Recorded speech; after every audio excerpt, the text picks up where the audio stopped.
E aí, gente, tudo bem? Mais um Pode Crer aqui e hoje eu tenho mais um convidado especial, meu amigo contemporâneo, né, de seminário, de faculdade. Estou aqui com o pastor Júlio, que é pastor na Igreja Batista Shalom em Nova Terra. Isso aí. Ele vai se apresentar, vai falar um pouquinho mais aqui, mas eu quero que você nos acompanhe nesse momento e venha com a gente. Então, quando você se sentir à vontade aí, deixa seu comentário, deixa sua participação para que a gente possa desenvolver aqui o nosso conteúdo com eficácia. Pastor Júlio, seja bem-vindo aqui ao Estúdio Cria Mais, seja bem-vindo ao Pode Crer. Olá, tudo bem? Tudo bem.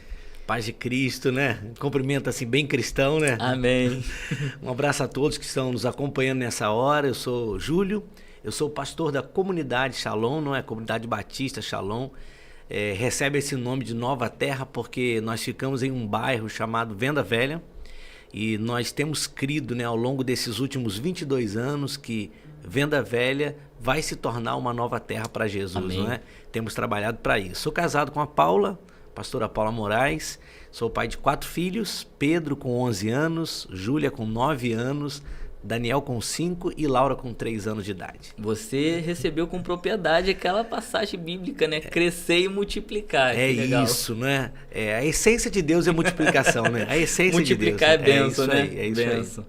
Aí. Nós tivemos aqui um diálogo que nós abrimos com a seguinte temática: pastores novos para novos pastores. E é bom ter você aqui como um pastor jovial, um pastor intelectual, high-tech, que eu sei que você é conectado em muitas coisas. Queria que você também deixasse aí a plataforma da igreja, que a igreja tem um canal, tem um conteúdo, o seu conteúdo também social, para quem quiser te conhecer com mais propriedade, conhecer a igreja, seguir, e a gente vai botar aqui no link também. Claro, claro.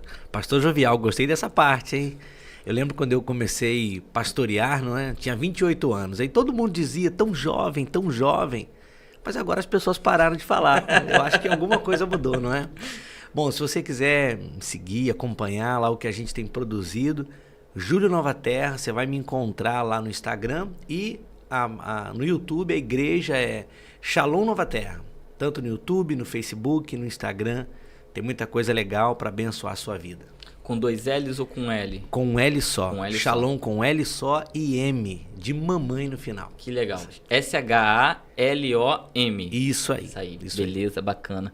Bom, vamos começar nosso papo aqui, né? Quero Ok. saber um pouco mais dessa história aí, né? Apesar de eu conhecer, mas quero apresentar aqui aos nossos espectadores. Como é que aconteceu a sua história jovial para o ministério pastoral e como nasce essa igreja, como essa igreja chega às suas mãos como anjo dessa igreja, como condutor? Conta um pouquinho pra gente. Claro, claro. Bom, eu não venho de um lar cristão, não é? Eu sou filho de pais não convertidos. Sou o 5º filho de uma família de 5 irmãos. Mas eu tive a felicidade de conhecer a Paula, né? Que hoje é minha esposa. Começamos a namorar bem novos, né? A Paula tinha 13 anos e eu tinha 17 anos.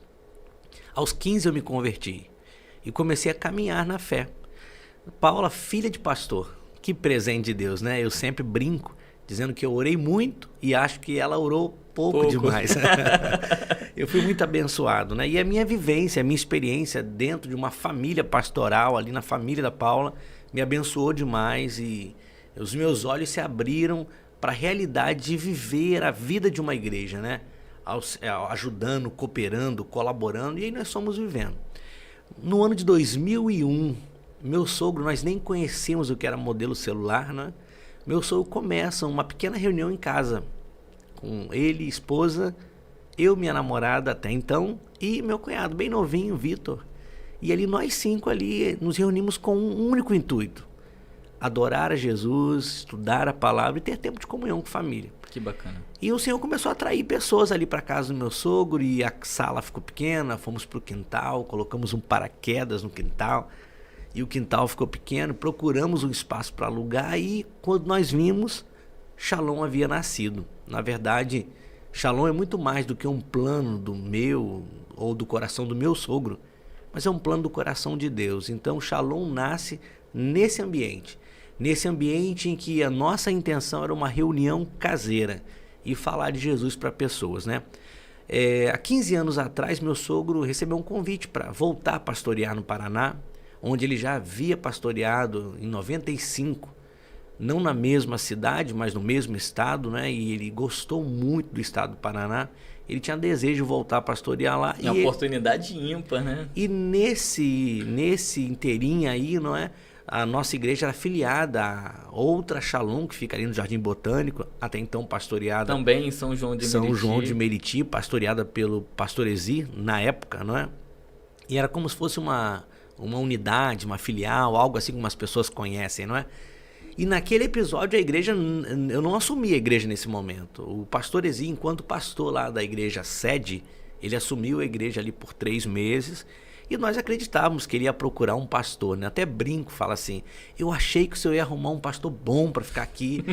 E aí naquele episódio, eu já tinha sido ordenado, eu era pastor auxiliar ali, eu tinha 28 anos, fui ordenado aos 27. Naquele cenário ele colocou diante da igreja, se a igreja gostaria que buscasse um pastor, ou se tentasse desenvolver os 2 pastores que ali tinham. Tinha um outro pastor, o outro era o pastor Davi, que já descansa no Senhor, não é? Naquele episódio, e a igreja decidiu que eu deveria assumir o ministério. Que loucura que eles fizeram, né? E aí eu vivi essa experiência, rapaz. Há 15 anos eu estou ali, pastoreando Shalom Nova Terra.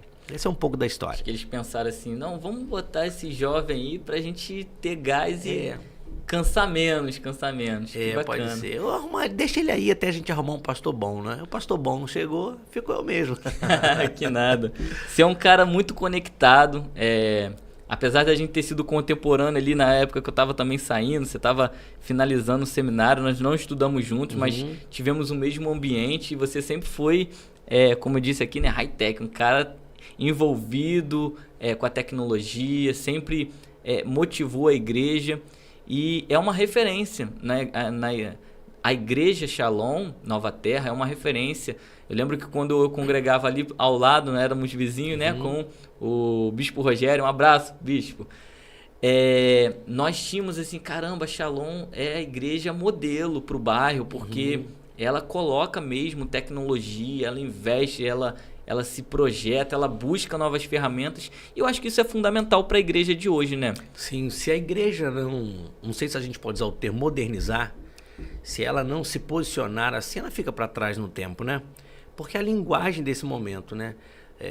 Deus derramou muita graça, muito favor sobre a nossa igreja, sabe? Sem nenhuma pretensão de ser melhor do que qualquer outra igreja ali no nosso bairro. Mas ao longo dos anos a gente veio ocupando algumas lacunas que algumas igrejas ainda não havia chegado ali, sabe? Não tinha despertado, né? Para essas lacunas, né? Eu entendo que cada igreja que está ali no bairro de Venda Velha tem um papel. E entendo que Deus também levantou a Shalom com um papel.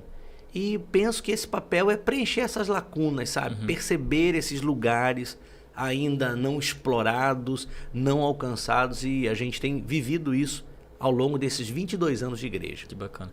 Nós falamos muito, né? Nós pregamos sobre a metanoia, mudança de mente, usamos o texto, não vos conformeis com esse século, mas transformáveis pela renovação do vosso entendimento, mas precisa ir além do discurso, precisa ter uma ação, e eu acho que é isso que é a realidade hoje. Hoje nós estamos em um novo tempo, em uma nova geração, e é necessário que seja implantado uma nova igreja para um novo tempo, para uma nova geração. E uma nova igreja não é desassociar toda a construção que os patriarcas deixaram, que os pastores que vieram antes de nós desenvolveram, mas nós estamos hoje em um novo século, nós estamos hoje em uma nova perspectiva, em um novo desafio, que o que foi metanoia para eles, para nós hoje já não é mais. Sim. Não que não nos sirva, mas nos serve como um impulso, né? Foi chão pra gente, né? É bonito, né? O salmista vai falar que os filhos, eles são como flecha na aljava. E nós fazemos da igreja uma filiação espiritual, onde nós projetamos os filhos espirituais. Sim. E algo interessante que eu vejo nisso é isso, que a flecha, ela não tem escolha, ela não tem desejo, mas ela tem um alvo. Sim. Ela não sabe ela não escolhe o caminho que ela vai, mas ela é lançada. Sim. Eu acredito que eles conseguiram fazer isso com a nossa geração. Por isso nós estamos aqui, Sim. né? Eu você teve essa experiência, né, com o pastor Paulo, de viver uma filiação ali, não só de um sogro, mas de um pastor, de um sacerdote. E um pai, né? E um pai, e isso te projetou para o sacerdócio. Eu venho de uma família que os meus 2 avós, por parte de pai e parte de mãe, foram pastores. Uau. Os meus tios são pastores, o meu pai é pastor. E eu tive o meu encontro particular, né, com Deus, além da experiência familiar, da minha vocação com o pai. Mas é bonito a gente projetar isso em outros que talvez não tiveram essa mesma realidade, o amparo que eu tive, e você conseguiu ter. E como é importante nós, como líderes, como pastores, pegarmos essa geração e fazermos deles uma flecha. Sim. E a flecha, ela precisa primeiro ser puxada para trás para ser lançada para frente. Ou seja, o primeiro convite de Deus para nossa vida é o vinde. E depois o ide. Então, assim, uma nova igreja para um novo tempo, ela precisa ter ferramentas, abrangência. Como é que você lida com isso na sua comunidade de fé, na sua igreja? Qual a dica que você poderia até nos dar? E eu vou pegar cola com isso aqui, hein? Rapaz, sabe aqueles textos que estão ali na Bíblia Sagrada e a gente já passou por eles, mas tem um dia que você lê e parece que aquilo salta aos seus olhos e aquilo marca seu coração? Quando eu li em Atos dos Apóstolos, e Jesus andou por toda parte, fazendo bem a todos os homens. Aquilo me marcou. Mais ou menos entre o ano 2012 e 2013, eu comecei a ser muito mexido por esse texto. E eu comecei a pensar que uma nova terra, ela não seria criada ou recriada apenas por um jargão, por uma frase. Mas precisava haver uma ação prática, não é? E eu entendi que a igreja precisava construir uma linguagem que fosse comunicar. Quem nós queremos transformar em uma nova terra? A gente não está falando de prédio, a gente está falando de gente, pessoas, né? Como nós poderíamos transformar? E aí começamos a pensar a igreja de uma forma a transformar a realidade daquele local em uma nova terra para Jesus. Então, de forma prática, nós começamos a olhar para as carências, para as necessidades. E aí começamos a nos aproximar do bairro. Como a gente começou a fazer isso? Todo segundo domingo de dezembro é o dia da Bíblia, não é? Nós celebramos esse dia e o Senhor nos deu uma direção. Ao invés de nós darmos Bíblia de presente, ao invés de nós ficarmos dentro do prédio falando só da Bíblia, nós pegamos assim a essência. A Bíblia é um alimento, é o pão. E aí nós decidimos fazer o chamado Dia Feliz. Nós vamos para a rua, colocamos uma mesa, fizemos isso por muitos anos no Dia da Bíblia. Colocamos uma mesa de café da manhã, que a Bíblia, que é o pão que nos alimenta, nós decidimos levar um pão também literal para a rua e tomar um café. Não era dar o café, era tomar um café com qualquer pessoa que passasse ali. Se relacionar. Que bacana. E mostrar para as pessoas que esse pão que está nas nossas mãos e hoje, nos nossos aparelhos eletrônicos, ele está presente também no dia a dia. Ele é o verbo encarnado, ele está aqui. E ele deseja se relacionar, não é? Mostrar para as pessoas que a igreja pode estar mais próxima. Aí nós começamos a desenvolver uma série de ações, né? Como o Dia Feliz é uma delas, né? Doação de sangue, trouxemos para a igreja, colocamos ali algumas vezes durante todos os anos, pelo menos uma vez por ano. Colocamos também eventos que não tinham apenas a proposta de fazer aquele culto, que eu acho que é bênção demais, o culto com alto-falante, com um palco. Mas tem outros que já estão fazendo isso. Mas colocamos coisas que aproximavam, que conectavam. Arte na rua, dança, música, aquilo que conectava com o bairro, com a realidade. As nossas igrejas, as nossas casas se tornaram uma plataforma da nossa igreja com as células. Se nós nascemos por meio de uma reunião em uma casa, passamos a reproduzir isso em muitas casas. Fazia sentido porque estava na identidade, no DNA. E aí em E a igreja primitiva, ela sempre exatamente, essa é a realidade. Em 2014, Deus sela, dizendo para nós que, desculpa até, há uma redundância aqui no que eu vou falar, mas ele disse que nós seríamos, Shalom Nova Terra, uma igreja virada para fora. Porque ser igreja já é ser. Sim. Né? Eclésia, né? Chamados para fora.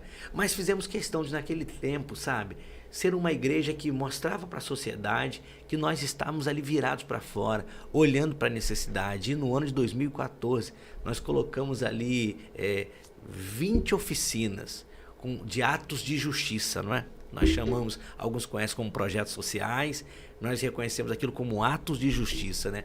Aproximando as pessoas, os jovens, das possibilidades. Conseguimos trazer para a igreja 4 cursos do ProJovem, em parceria com o governo do estado, em parceria com a prefeitura. Mas além desses, nós também colocamos 20 oficinas. E isso é muito legal porque a igreja tem esse aspecto do eclésia, do chamado para fora, mas se conectar com ferramentas, estrutura e coisas que na verdade são de necessidade local. Porque a gente não pode pegar um pacote, uma metodologia, uma cartilha, a igreja está fazendo isso, a igreja tal está fazendo aquilo, vou fazer também. E às vezes a aplicação é diferente. Sim. Então, o relacionamento, o diálogo, a interação, os atos de justiça, que era o que os apóstolos faziam, né? Eu falei isso aqui em outro podcast. O que é o evangelho? São as boas novas. Para quem tem fome é pão, para quem tem frio é coberta. Qual é a boa notícia para ver? Qual é? Exatamente. E muito, muito legal isso. E assim, ver esse planejamento, né? Tem aquela frase emblemática do Martin Luther King, né? Quem falha no planejar, planeja em falhar. Mas quando você tem uma estruturação de planejamento, você cria pontes. E essas pontes, na verdade, são o quê? A disciplina dessa realização é o que vai diferenciar as metas para a realização. Né? Ou seja, você ter disciplina naquilo que você está executando, você ser didático, você fazer o processo ser construtivo, é o que vai fazer a ponte para as realizações virem. E vem, né? Sim, assim que vem os resultados. E aí você vê o Estado dando acessibilidade à igreja, não só como instituição, mas porque a igreja está tendo uma ação onde às vezes o Estado quer estar, né? O dever público quer estar e não consegue. E a igreja se torna ali uma ferramenta. Foi muito recompensador, né? Ver aqueles 400 jovens no dia da formatura recebendo um canudo de um curso técnico. Que muda a vida, que muda a história. De uma família, né? É verdade. E foi uma quebra de paradigmas, né? Porque assim, nós começamos a gerar na igreja a consciência de que aquela porta ali que estava aberta não era para a igreja enquanto instituição religiosa. Não era mais o templo, não era mais o culto, era o auditório. Auditório para receber qualquer pessoa, independente do seu credo, independente da sua opção sexual, independente se tem ou não tem vício. Era comum, as pessoas saíam dali e ficavam na porta da igreja, aqueles que fumavam lá de fora, ficavam fumando ali. Então, e a igreja absorveu muito bem isso, sabe? Porque entendeu que aquilo fazia muito bem para aqueles jovens, né? Eu tenho certeza.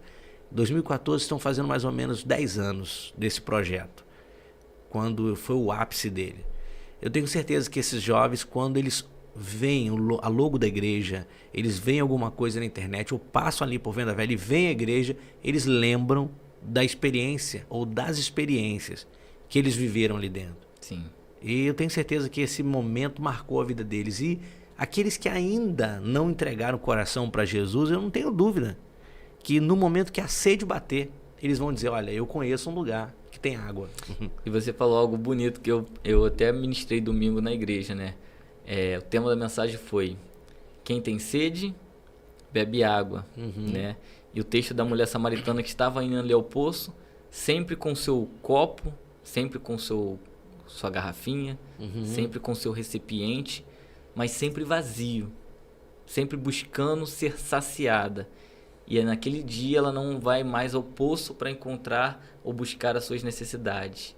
Mas ela, na verdade, ela vai para buscar isso e ela encontra a fonte que sacia todas essas necessidades. E aí ela deixa o cântaro e vai para a cidade falar para as pessoas. Ou seja, aquilo que saciou ela teve a capacidade de entender que não era só para ela, mas expandir a outros. E ela vai falar para a mesma realidade. Para pessoas que também tinham sede, ou seja, que tinham seus anseios. Gente, você tá com problema no casamento? Eu tenho, mas tem um cara ali que soluciona. É isso você aí. tá com problema com seu filho, com a sua realidade. E olha para mim, todos conheciam ela, Sim. né? E é muito bonito isso. A igreja ser uma plataforma, né, de receber e de lançar. Na verdade, Neglito, nós não somos recipientes apenas. E nem somos a fonte. Mas nós somos canais. O canal, ele liga uma coisa a outra. Ele é o meio pelo qual, né? As pessoas estão ali acompanhando a gente nessa hora e tem um canal, um meio, que essa mensagem, que essa conversa chegando para você aí. E é esse o desejo de Deus, é que a igreja dele, o povo dele, nós sejamos esse canal que vai ligar terras secas à fonte das águas da vida, não é? Foi o que ela fez. Talvez alguém na cidade falou para ela, mas você não era uma terra seca? Mas não sou mais. Não sou mais. E ela impactou tanto uma cidade, que ela trouxe uma cidade nisso. Ela estava tão regada,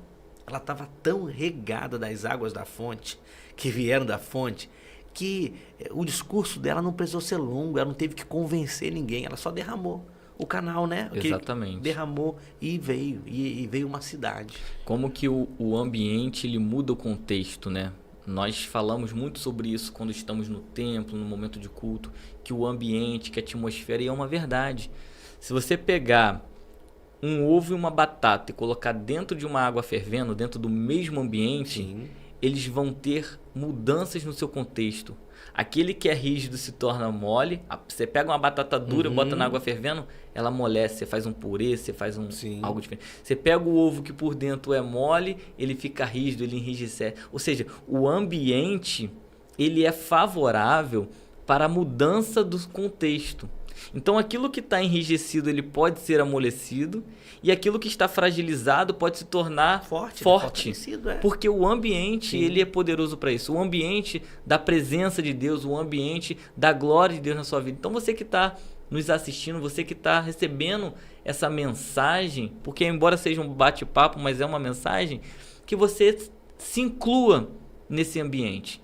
Deixa seu comentário aqui, deixa seu nome, se você está com uma necessidade, para que nós, além de orarmos por você, possamos nos conectar contigo de alguma maneira. Eu acho que esse ambiente aqui está sendo favorável para a mudança da sua vida, para a mudança da sua realidade.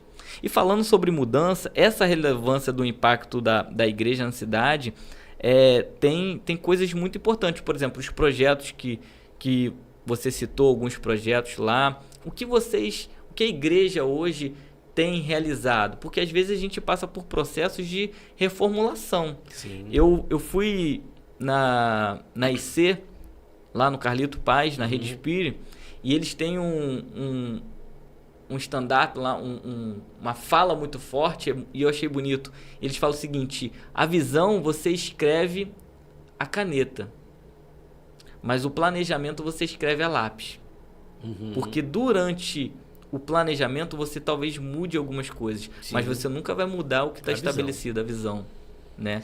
E esses processos eles são naturais. Certamente você passou por alguns e talvez vai retomar o processo, né? E como que a igreja lida, como você conseguiu lidar com isso, sobre essas transições? Isso é extremamente importante, né? A pandemia trouxe essa marca, não é? De que muitas coisas que nós fazíamos no prédio precisou parar por um tempo, né? Bom, a realidade do tempo hoje, né? A gente permanece perseguindo essa visão, né? De ser uma igreja para quem não gosta de igreja, para ser uma igreja para quem não está dentro da igreja, para ser uma igreja para quem tem aversão à igreja, para ser uma igreja de gente que precisa de igreja. Tem gente que não sabe que precisa, mas que precisa de igreja e continuar comunicando essa mensagem. Então, algumas coisas que a gente permanece. Primeiro, inspirando a igreja. Por quê? A igreja continua recebendo pessoas. Eu tenho pessoas lá, hoje, que não estavam lá em 2014. Então, não viveram aquele boom, não é? Aquele boom. Não viram aquele momento onde a visão foi entregue, onde o coração de todo mundo foi arrebatado. Então, uma das ideias é continuar regando o coração dos novos. Olha, aqui nós não somos uma igreja para a gente, não. Nós somos uma igreja para o outro, para o que está do lado de fora. Então, continuar ensinando isso, inspirando, e vários atos de bondade, né? A gente sempre está nos mobilizando em alguma ação. No período da pandemia, quantas famílias assistidas, né? Com alimentos, com remédio, com assistência. Famílias que nem da igreja eram, né? Quantas famílias, e claro, isso não foi apenas uma ação nossa, tantas igrejas. Que papel bonito a igreja de Jesus fez nesse período, né? De ser suporte para tanta família, para tanta gente, assim. Então a gente continua olhando para a sociedade com esse olhar. Os projetos hoje, nós não temos nenhum projeto em andamento, em funcionamento, porque a gente está reestruturando. É aquele momento que você falou, não é? A gente está com uma borracha na mão, apagando e replanejando a rota, mas guardando a visão, crendo que nós somos uma igreja virada para fora. Que bacana, que bacana. Tenho certeza que são muitos os testemunhos, né? Eu acompanhei alguns que nós éramos ali perto, continuamos ainda perto, né? Estou no bairro vizinho agora, né? E o vínculo, a aproximação, mas eu me recordo de muitas histórias, muitas marcas, né? De a gente ver esse coração regado e a igreja voltada realmente para a cidade, para as pessoas. Essa mobilização é muito importante para nós contextualizarmos, né? Porque nós estamos falando de uma nova igreja, não nova porque está sendo criada, formatada ou projetada, mas nova porque está nascendo novos desafios. Sim. E com esses novos desafios nascem novas soluções, sim, né? Soluções. E hoje o prédio lá, né? Eu lembro do desafio que era conquistar, né? Sim. Porque para quem não conhece, né, o bairro Venda Velha, ele era um dos bairros que era mais caótico na cidade, por infraestrutura, sim, por condição, às vezes até insalubres, né? E você se estabelecer num lugar que já tem esses desafios é desafiador, sim, porque a realidade dessas pessoas são as mesmas necessidades da qual elas estão sofrendo e padecendo. Sim. E Deus honrou, Deus, né, deu vocês ali o espaço físico, esse espaço físico não só para ser de vocês, sim, mas para ser essa plataforma. Cara, eu achava muito bacana o projeto educacional que fazia dentro do templo, né, naquele momento. Hoje não é templo, hoje é auditório. Domingo muda tudo e vira templo. Muito, muito bacana. Certamente nós temos aí correspondente a isso as críticas, né, e os elogios, né? Sim, sim. E a gente precisa lidar com isso. A igreja da porta larga. Precisa lidar com isso. Lida bem, né? Algumas pessoas não estão preparadas para lidar com isso. Algumas pessoas não estão preparadas para lidar com o êxito do outro. Algumas pessoas não estão preparadas para lidar com mudanças, né? Nós fazemos isso porque sempre foi assim. Algumas pessoas não estão preparadas, mas há muitas pessoas que olham para a gente, por exemplo. Eu nunca tinha ouvido você dizer isso, né? Embora tão pertinho. Mas que bacana. Eu imagino como quantas pessoas não perceberam a ação da igreja ali, não é? Eu quero só fazer uma correção lá no comecinho da nossa conversa, quando eu falei que eu não venho de um lar cristão, mas Deus me presenteou, né? Depois nós conseguimos, né, alcançar o coração do meu pai, da minha mãe.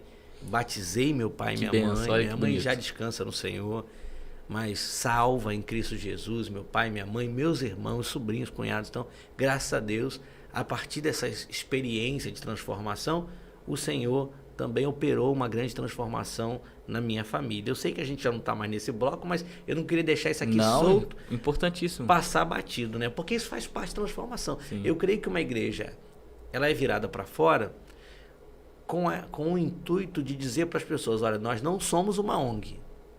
Nós Sim, é importante diferenciar. ONG, isso aí. O nosso papel como reino não é negociável. Não, isso aí. Nós não somos. Porque eu acho que o trabalho que as ONGs fazem é muito bonito, mas eles só podem fazer aquilo. Agora, nós podemos mudar a história, né? Nós podemos mudar a realidade das pessoas. E uma realidade que vai além de um pão, vai além de uma profissão, né? Vai além de um ensino, de um curso profissionalizante, vai além disso. Nós podemos cooperar para que o futuro eterno das pessoas seja mudado. Então, o intuito é que através das boas ações ou dos atos de justiça, as pessoas descubram nisso que há um Deus que as ama e que deseja mudar a história delas, que desejam mudar a história delas. A gente vê tanta gente machucada com a igreja, né? Machucada com religião, machucada com instituição, machucada com pastores. Há tanta história e pessoas que mesmo se machucam e colocam essa dor sobre as instituições e sobre as pessoas. E isso é um processo da vida, né? Na vida. verdade, nós nos frustramos com as frustrações que às vezes a gente tem dentro do trabalho, que a gente tem no ambiente acadêmico, escolar, que a gente tem dentro de casa, mas quando acontece isso com pessoas Sim. que estão na igreja, nós associamos que era inapropriado no sentido de que não poderia acontecer. Não poderia. Mas acontece corriqueiramente em todos os ambientes, então nós somos suscetíveis a essa fragilidade, mas o que nos diferencia não é isso, não é permanecer ali. Tem uma frase que, assim, que diz, junte-se aos bons e você será um deles. Junte-se aos maus e você será pior que eles. Isso é muito forte. Porque quando você se junta aos bons, você não quer ser o melhor. Você está sendo um deles, Sim. um entre eles. E esse é o nosso papel. Sim. Nos juntarmos aos bons, fazer com que as pessoas se juntem a nós para evoluir, para desenvolver, para aperfeiçoar, para reconstruir. Sim. Agora, quando se junta-se aos maus, você, para sobreviver aos maus, você tem que ser o pior. Sim. Você tem que ser o aniquilador. Então, assim, muitas pessoas têm essa frustração e essa amargura, faz elas virarem caluniadoras, escarnecedoras. E isso só faz mal a ela mesma. Porque o que acontece? A lei da semeadura, ela é uma lei física e natural. É uma lei irrevogável. Tudo aquilo que nós plantamos, nós vamos colher. Não tem como retardar esse processo, não tem como interromper ele.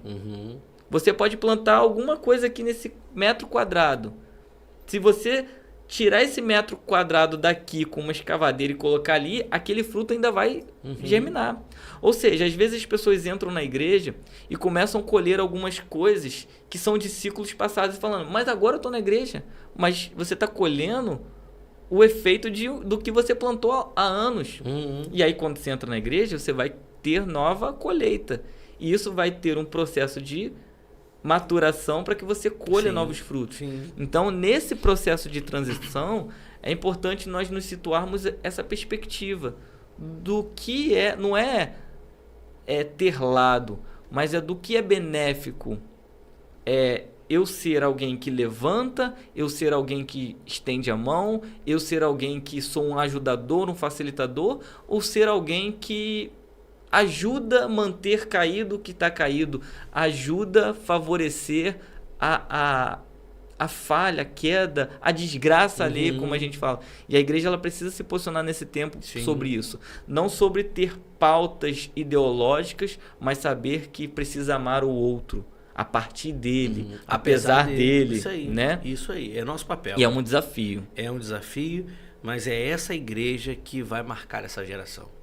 Amém. É essa igreja, que não é essa igreja rótulo, bandeira e placa, mas é esse tipo de proposta de igreja, de evangelho, de vida cristã que vai marcar essa geração, não é? Ao mesmo tempo que muitos foram feridos, muitos. Eu não quero ser o profeta do caos aqui, né? Eu quero dizer o que está acontecendo. Tem muita coisa boa acontecendo. Temos que ser profeta ao caos e não do caos. Tem muita coisa boa acontecendo. Tem muita gente conhecendo o amor de Deus. Tem muita gente tendo a sua história mudada. São muitas pessoas tendo suas vidas, suas famílias restauradas, o seu futuro restaurado. Tem muita coisa bonita acontecendo. E eu convido você a olhar para o que de bonito está acontecendo na sua vida. Talvez você não está percebendo, mas tem coisa bonita acontecendo aí. Quem sabe, eu não sei se você está assistindo pela manhã, à tarde, à noite, não sei quando, onde você vai estar. Mas observa, há cuidado de Deus com a sua vida, Ele está cuidando de você e há detalhes, mínimos detalhes, em que você pode perceber o amor e o belo dele chegando para você. Desfrute disso, viu? A sua vida vai ser mais leve e mais prazerosa. Legal. Nessa realidade aí que se entrou de pós-pandemia, né, mudou muito o contexto. Sei que vocês já tinham CDs gravados, chegou a gravar DVD, não lembro. Nós gravamos DVD, um DVD, né? Um CD, então DVD. assim, todo um conteúdo já lá atrás, antes de acontecer isso, projetando essa conectividade da rede social, da mídia, né, do acesso tecnológico, mas com o passar da pandemia, a igreja ela continuou tendo esses acessos, as transmissões online e tudo mais. Mas você sentiu o impacto no dia a dia da igreja? Menos frequência, por conta que eu percebi, né? As pessoas deixaram de ter deixaram de ter frequência, né, nas atividades da igreja, porque elas descobriram o prazer da acomodação, de estar em casa, né? E o segundo aspecto é da acessibilidade a outras possibilidades.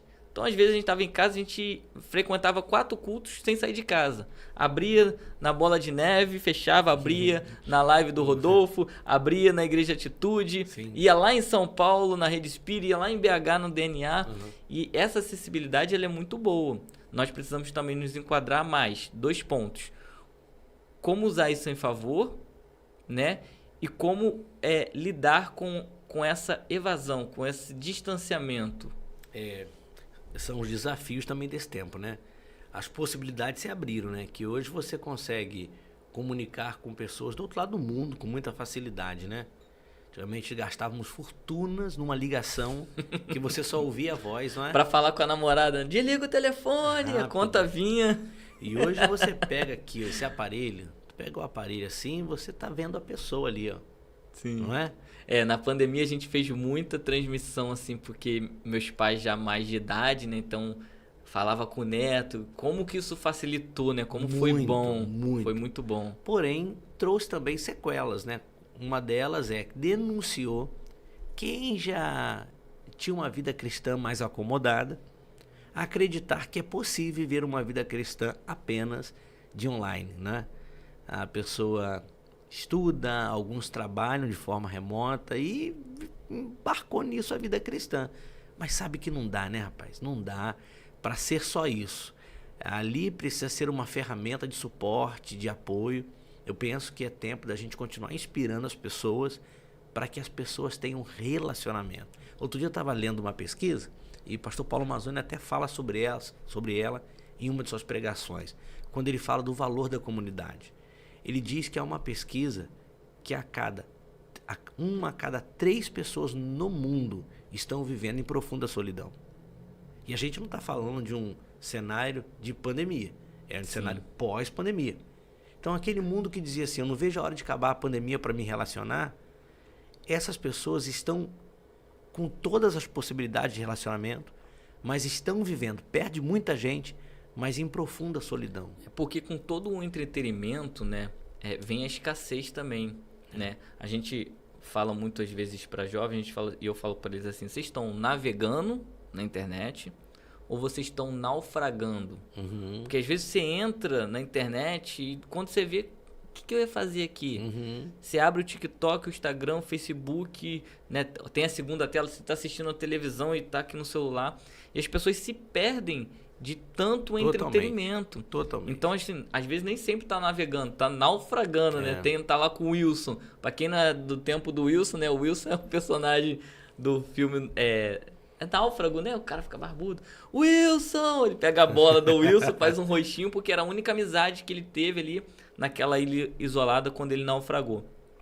Mas se você tá nessa condição, cuidado para você não estar naufragando, né? Porque você vai precisar ser resgatado. E aí você vai precisar, nesse resgate, se comunicar. Então a comunicação ela é fundamental. Então se conecte, se comunique, utilize as ferramentas em favor de uma comunicação saudável, em favor de uma utilização boa, até mesmo conscientização pública, né? Exato. Como é bom a gente repostar alguma coisa que tem o seu devido valor, não só para mim, mas para a sociedade no todo, né? E a informação, né? A informação chega muito rápido, né?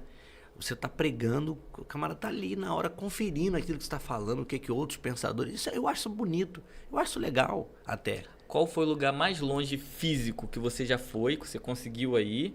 E qual foi o lugar mais longe digitalmente que você chegou? Rapaz, então, eu fui a Israel, tive o privilégio de ir a Israel uma vez, acho que lugar físico mais longe que eu fui a Israel. E a igreja online, nós já fomos na Inglaterra, cara, assim. Nós tivemos um bom tempo no Japão, conectando com famílias no Japão. E as pessoas interagiam com a gente. Então, é uma bênção. eu sou a favor demais, viu? Eu sou a favor, é uma bênção e a tendência é cada vez isso expandir mais. Mas eu também motivo você a se relacionar, a ter um grupo de relacionamento, de amigos, né? Alguém precisa chamar de amigo, alguém precisa tomar café, porque a rede social ela pode ser fria, mas o amigo não. O amigo ora por você, né? Sim. O amigo segura a sua mão, o amigo te pede conselhos, o amigo te dá conselhos. O amigo chora no dia da sua dor, mas o amigo também sorri com você no dia que você está feliz. Então a gente precisa de gente que vai sentir o nosso cheiro, o nosso toque, pode nos abraçar, né? E o calor humano, nós precisamos disso, né? Interessante quando a gente vê lá no livro do Gênesis, que Adão nunca reclamou com Deus. Ele estava tão feliz, rapaz. Ele viu os bichinhos ali, estava feliz, vendo o mar, vendo a natureza, ele estava tão feliz. Mas a essência de Deus estava no Adão. Então Deus olha para o Adão e fala, não é bom que o Adão esteja só. Solidão não é gerada em Deus. Deus não nos criou para solidão. Ele nos criou para relacionamento. Deus, ele é relacional. Por isso que a gente tem essa sede de relacionamento, viu? Que esse momento aqui esteja sendo para quem está acompanhando a gente, né? Um momento de sede. Sede por relacionamento, sede por encontrar alguém para partilhar, para dividir, sede para estar com alguém assim, conversar, dar risada. Dar risada, isso faz muito bem, não é? Muito bom. E conecta mesmo, né? Quem está de longe se sente mais próximo e às vezes quem tem uma comorbidade, que não pode estar ali acessível à igreja, a igreja também consegue chegar nele pelas redes sociais, pela interação, pela live, pelas múltiplas ferramentas. Como a gente estava falando mais cedo, né? Uma pessoa que está nos assistindo, uma pessoa que está agora assistindo é uma pessoa. E qual o valor de uma pessoa? Todo o valor do mundo, o valor do sangue de Jesus. Sim. Não é? Então, se você está com a gente nesse momento, que seja uma pessoa, você é muito importante. Não apenas para o like do que a gente está recebendo, vai receber aqui ou não, mas você é importante porque esse tempo que nós estamos aqui gastando, debruçando aqui, é para que você seja abençoado. Esse é o maior intuito aqui, que de tudo que você está ouvindo, você esteja sendo abençoado. Legal, bacana demais.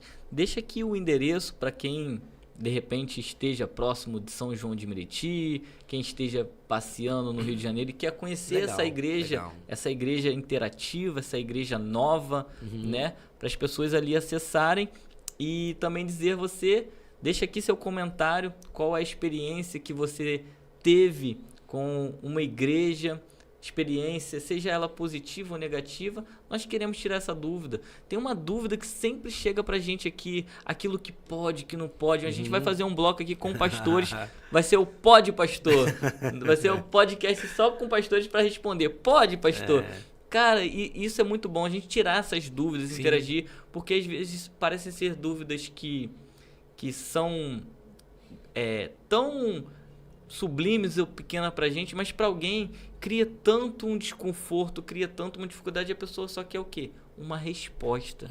E Jesus era o cara que solucionava essas respostas de várias formas. E uma da forma que ele sempre colocava isso era o diálogo e a autorresponsabilidade. Então, seja qual for a sua experiência, seja qual for a sua dúvida, que você já parte com esse princípio do diálogo e da autorresponsabilidade. Mas deixa aqui, né, as informações aí do endereço da igreja, como que acessa, tem lá o arroba do Instagram, mas acho que o endereço mesmo físico seria bom para uma localização, para alguém que queira chegar lá através do GPS. Claro. Relembrando aqui, não é? Você vai nos encontrar lá na @Shalom Nova Terra, tanto no Facebook como no Instagram, também no nosso YouTube. Você vai encontrar conteúdos da nossa celebração, aquilo que a gente tem partilhado, aquilo que Deus tem feito. Mas nosso endereço é Rua Magda, número 9. Rua Magda, número 9, Parque Barreto, ou talvez quando você jogar no GPS vai aparecer Venda Velha. Rua Magda, número 9, Venda Velha, São João de Meriti. Se você estiver por aqui um dia, passando aqui pela Via Dutra, na altura de São João de Meriti, dá uma saidinha. Todo domingo nossa celebração ali começa às 18 horas. Você vai ser muito bem-vindo, caso você queira nos conhecer. Bacana demais. Caso você esteja vindo pelo outro lado de São João de Meriti, pelo lado de Caxias, você vai nos encontrar na Primeira Igreja Batista em Parque Tietê, ali divisa Caxias e São João. E logo no bairro à frente vai estar Venda Velha, vai estar ali Shalom. Seja bem-vindo ao ambiente que nós chamamos como Casa de Deus. Amém. A Casa de Deus é um lugar, é um ambiente de relacionamento. Então, que você possa se conectar a um ambiente que Deus proporcionou para sua vida, para sua família. Tenho certeza que esse relacionamento saudável vai trazer grandes experiências para sua vida. Muito obrigado pela sua audiência aqui. Júlio, muito obrigado pela sua presença, pelo compartilhar dessa inovação, porque o papo hoje foi uma igreja inovada, uma igreja nova, e queremos você aqui para esse Pod Pastor. Vai ser polêmico, mas vai ser gratificante a gente tirar dúvidas que são necessárias a gente dialogar nesse tempo. Você concorda que existem muitos assuntos que ainda são tabus? Sim, há muitos assuntos, e há pessoas que estão aprisionadas em alguns desses assuntos referente ao passado. Coisas que a pessoa acreditou que, como cristão, eu não podia viver, e ela viveu presa nisso, né? E Jesus veio para trazer liberdade, né? Viveu mais com medo do que com liberdade. Exatamente. Carregou talvez toda uma vida cristã aí sobre a pressão da religião, do conceito religioso estabelecido, né? E viveu preso, né? Livre, porém preso. Show de bola. Gente, o óbvio precisa ser dito. Então vem com a gente, não pode crer. Queremos aqui ter um momento de mesa, um momento de diálogo, um momento de conexão. Deus abençoe sua vida. Vamos junto pro Pode Crer. Próximo episódio, novos desafios. Amém. Tchau, tchau. Deus abençoe, hein? Um abraço.